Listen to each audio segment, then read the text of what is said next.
What's it like watching painkiller abuse take away someone you love? Don't get me started. My best friend, when we were growing up in high school, she was the most quirky, spunky person you could meet. Incredibly smart. She loved learning. She loved education. She loved the periodic table, chemistry, biology. If it was school, she was doing it. She was great at it, and that was her cup of tea. She was smart. She did cheerleading. She was very active, had lots of friends, and once it came to college, she really had her choice of wherever she could want to go. But once she got into college, she went to a really good engineering school, and she got mixed in with the wrong crowd.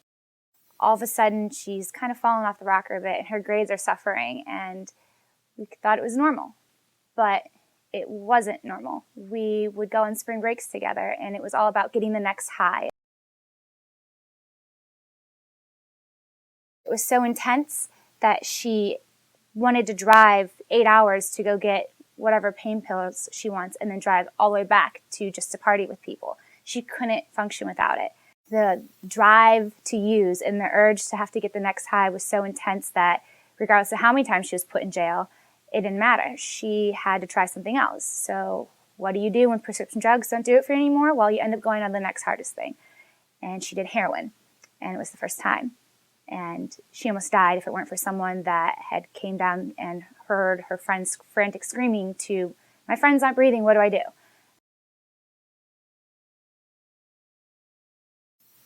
It hurts to see the way that it affects their parents, because you grow up with their parents and you know how much they love and care about them. And that sound in their voice when someone's dad says to you, "I'm helpless, I don't know what else to do."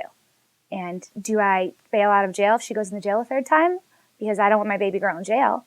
Or do I let her sit and rot because that's going to be one of the ways to keep her off the street? Maybe she'll get it this time. Maybe she'll think that the system isn't going to always work for her. So it doesn't just affect the person who's using it. It affects people like me, who's a friend, people like, her parents that love and care for her.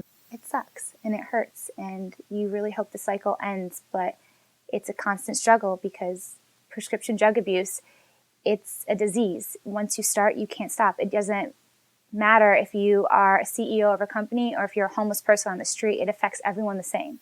You're at a frat party and someone offers you to use for the first time. They say, "Hey, take this pill. It's going to make you won't have to drink as much alcohol to get as drunk. It's going to make you feel really, really good." If I could have been there at that moment and just grabbed her and been like, "What are you doing? Stop. Like, that's not okay." I would have, because it's not worth it.